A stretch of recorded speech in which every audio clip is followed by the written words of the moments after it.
History graphic designing கத்துக்கலாம்னு இருக்கேன். அதுல இந்த கலர் தியரினா என்ன? It's a nice question. Color theory அப்படின்னா combination of two or more colors. Communicating a message without using words. புரியல. For example, இப்போ நீங்க உங்க ஃப்ரெண்டு வீட்டுக்கு போறீங்க. அவங்க ரூம் இன்டீரியர் ஃபுல்லா பர்பிள் கலர்ல இருக்கு. லைக் அங்க இருக்க திங்ஸ்லாம் பர்பிள் கலர்ல இருக்கு. அவங்க வால் பெயிண்டிங்லாம் பர்பிள் கலர்ல இருக்கு. உங்களுக்கு என்ன தோணும்? உங்க பிடிஎஸ் ஃபேன் போல அப்படி சொல்லிட்டு ஒரு தாட் வரும்ல. இல்ல நீங்க ரோட்ல சும்மா நடந்து போயிட்டு இருக்கீங்க. அப்போ ஒரு ஷாப் வந்து எல்லோ அண்ட் ரெட் கலர்ல லோகோ, அதை பார்த்தோன்னு உங்களுக்கு என்ன தோணும்? பர்கர் கடன் தோணும்.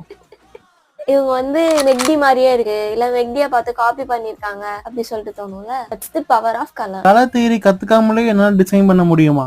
Every colour have a different emotions. Different எமோஷன்ஸை எங்க யூஸ் பண்ணணும், எவ்வளோ யூஸ் பண்ணணும் அப்படின்றது கலர் தியரியை பத்தி நீங்க அண்டர்ஸ்டாண்ட் பண்ணா மட்டும்தான் உங்களுக்கு புரியும். ஸோ நீங்க எந்த கலர் எங்க யூஸ் பண்ணணும்னு தெரிஞ்சுக்க கலர் தியரிஸ் மஸ்ட். சரி, இந்த கலர்